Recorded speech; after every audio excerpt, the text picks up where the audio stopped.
if you are a Caitlin Clark fan, I have to assume that you are racist or at least anti-black at this point, even if it's not true. But I have to protect my peace, and I can't take people like that seriously anymore because all her fans are delusional. And unfortunately, due to the narratives being pushed by the media and her trash fan base, like y'all are trash, I can't really support her.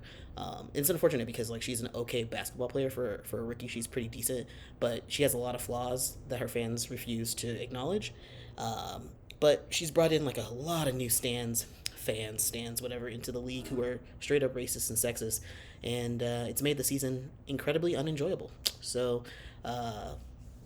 and she's had a lot of opportunities to check her fans, check her fan base, and not let them dictate her narrative and dictate her brand. But she hasn't done it. So, yeah, she's her whole fandom is annoying and makes the WNBA not fun. As a fan of like the league for 20 plus years, I've never seen it this popular at the same time so disrespected. It's been disrespected before, but like the amount of disrespect is ridiculous now because of the eyeballs. And I honestly think that she is like a net negative for the league, and she's ruining the beauty of the WNBA by her being in. But what can you do? She's going to be in the league for probably the next 15, 20 years. So I just have to deal with that.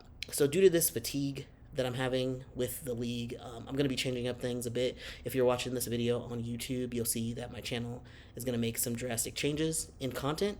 I'm still going to make WNBA content and NCAA coverage, but I'm going to be opening up other topics that are more like queer, more fun, because I just need a little bit more levity.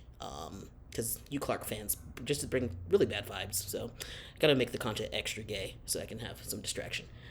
But anywho, that was like my little cold open. Let's get to what this video is truly about, which is the recap of the games for today, September 25th, Wednesday, September 25th, and it's the playoff games.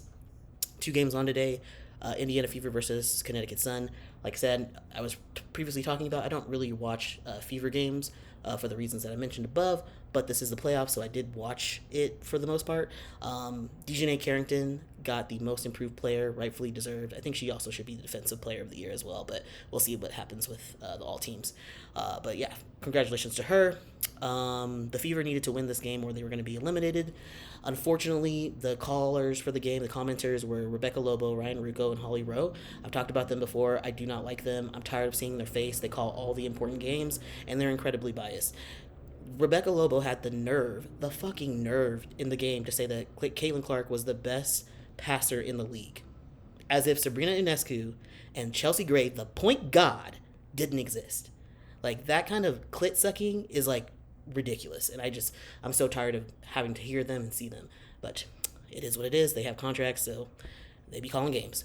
The first quarter, Indiana was playing much better than their first game, because in the first game they just got their asses kicked. But they actually played really well. There was a point where a fan in Indiana, a Connecticut Sun fan was heckling Caitlin Clark, and she could not handle it. And she had security call to get the fan kicked out of the arena, which is crazy that she's so weak that she can't handle a little heckling when her fans be literally having like death threats against other players. Her own teammates be getting death threats and bullied, but she can't handle a little bit of heckling on the floor. That's pretty crazy. So she was able to get a fan ejected out of the game for just speaking their mind. Then in the game, she has the audacity to shove DeWanna Bonner, which is crazy because, like, one, DeWanna Bonner is not going to back down from you. 2, Alyssa Thomas, her wife or her fiance, is on the floor. Who will go to bat for her? 3, Marina Mabry's on the floor. Marina Mabry don't be playing. She will go after you too. Which is her audacity to like start shit on the court is crazy because one day she's gonna get punched in the face, and I'm waiting for it. Refs didn't do anything about it. But what I've seen is Clark is incredibly emotional. She's a thug on the court, and she has anger management issues. Grow up. Anyway, Indiana was racking up a lot of fouls, too, in that first quarter. Ended the quarter 14-17. Second quarter, the Sun, who have much more experience in playoff games, and it showed because the Fever looked really frustrated in that second quarter, making a lot of dumb fouls. But they were able to keep it close, and they were able to, like, kind of crack into the lead a little bit. Oh, they weren't able to break the lead, but they were able to keep the game relatively close. At the end of the second quarter, it was 34-41. During the WNBA halftime report, it was the WNBA countdown. Halftime show had LaChina Robinson, Andrea Carter, and Carolyn Peck. Love them. The great analysis. They've been covering the WNBA for a long time, so appreciate them. In the third quarter, the Fever were able to tie the game. And honestly, at that point, I was getting kind of bored because all they were doing was just constantly talking about how great Clark was. And so I really just stopped paying a bit attention. It was like 52-61 at the end of the third. In the fourth quarter, the Fever were able to continue to have that tie in the game. I think they got the lead at one point, but still, it was just a tie. With 4 minutes left in the game, it was really highly contested quarter. Less than a minute left in the quarter. Marina Mabrey hits this really clutch three. The Fever end up bricking their chance on a play, and they end up fouling Dejanay Carrington. She makes both of her shots. Fever again brick the ball, and then they foul DeWanna Bonner. She makes both of her shots. The Sun have this crazy, terrible turnover, but Clark sends the ball over the backboard with a terrible three. It was really awful. And the Fever foul Carrington again, and she makes both of those points.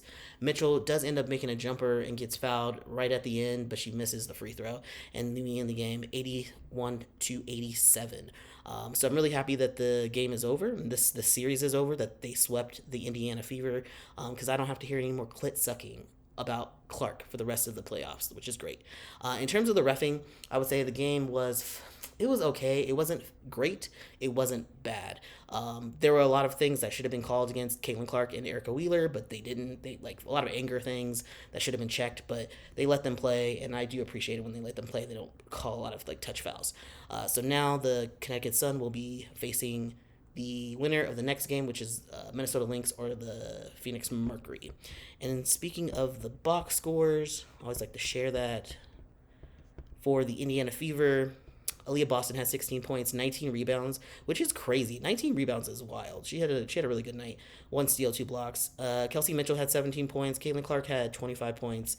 And that was kind of it in terms of firepower. Timmy Bentley had 9 and Lexi Hull had 8, but it just wasn't enough. DeWanna Bonner had 15 points, 8 rebounds. Alyssa Thomas had 19 points, 13 rebounds for a double-double. Dejanay Carrington had 10 points, which is great because, she got the most improved player. She also got into double figures. And Marina Mabrey had 17 points, which was really influential. Oh, and Veronica Burton. Veronica Burton had 10 points. Also to note, Veronica Burton and Emily Inksler hard-launched their relationship, so they're dating. That's great. Great for them. Emily Inksler plays on the Washington Mystics. All right, and then the second game of the evening was the Phoenix Mercury versus the Minnesota Lynx. This could be Diana Taurasi's last game. We're not sure. She hasn't announced it yet, but we'll find out soon. Maybe she announced it before I even recorded this video. I don't know. But the Merc have to win or they will be eliminated. In the first quarter, the Mercury did punch first. They were pretty competitive first quarter, actually. It was 25-21 at the end. In the second quarter, they were trying to talk to Nate Tibbetts, and I was like, why? It's so annoying when they try to talk to the coach while they're working. Like, they're not paying attention. They're trying to work. It's the dumbest thing. They do it to all the coaches, and it's really bad TV, and I really need to stop that. In the second quarter, Natasha Cloud does pick up her third foul, which is very detrimental because she plays great defense and has pretty good offense, and so she had to go sit down. The Lynx do go on a run. The Merc have a few turnovers, but they were able to stay in the game, actually. They had a pretty big deficit, and they came back into the second quarter 47-49. Go to the halftime show. Again, LaChina, Andrea, Carolyn do their thing. Come back into the game in the third quarter. Sophie Cunningham ends up blocking Bridget Carlton pretty hard.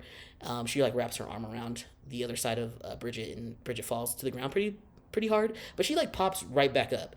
But in that situation, Courtney Williams runs down the court and storms and gets in Sophie's face. Sophie doesn't respond. She kind of just laughs in her face. And Kalia Copper is between her and Courtney. And Kalia Copper pushes Courtney off, which is so crazy because the arc of Kalia Copper and Sophie Cunningham, they used to go at it when they were on opposing teams, and they had this little thing, that whole viral thing where they're about to fight on the court, and now Kalia Copper's defending Sophie Cunningham. It was great. It was great. The refs do go review it. They give Sophie Cunningham a flagrant foul, and they give a technical to Courtney for going off. In that quarter, they're battling pretty hard, but the Lynx extended the lead to 64-76. In the fourth quarter, Maisha Hines Allen and Diana Taurasi got into it as well. They were pushing each other during a box out, and so the refs just gave them both a common foul, so they calmed down, which I thought was pretty funny. Brittany Griner was playing really well, but the Lynx just kept extending the lead, mainly because of Nafisa Collier. She was having a monster game.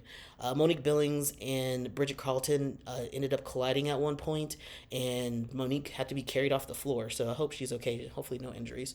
Diana Taurasi does foul out of the game with 2 minutes and 34 seconds left, and the Lynx stadium give her a standing ovation, which is rightfully so. They end the game 86-101. Lynx sweep the Mercury, and now the Lynx will see the Sun in the semifinals. And so let's look at the box score for this. And like I said, Nafisa had a monster game. But let me look at Merc first. Clea Copper had 13 points. Brittany Griner had 24 points. Diana Taurasi had 10 points, 6 assists. Six fouls. She fouled out of the game. Forgot about that. Natasha Cloud had 16 points, 10 assists. Considering that she was in foul trouble, she did pretty good. Had a double-double. Natasha Mack had 12 points. So, decent night for the Mercury. It just wasn't enough because Nafisa Collier had a crazy fucking game. 42 points. I think she tied with the most playoff points in WNBA history. I don't know who she tied with, but yeah, it's a lot. And then Bridget Carlton had 12 points. Alana Smith had 12 points. Kayla McBride had 15 points. And Courtney Williams had 11 points. It was just a lot of firepower from everybody consistently from the Lynx. But yeah, that is the state of the game today. I think the next games are on Sunday, I believe, if I'm not mistaken. Oh, no, I'm wrong. Oh, no. Yeah. Sunday, 1 p.m. Central Time will be the first of the semifinal games. And then, yeah, we'll go from there, and I'll be covering those. If you like this kind of content, like, share, subscribe, comment, whatever. You know how to do social media. And I'll see y'all in the next one. Later.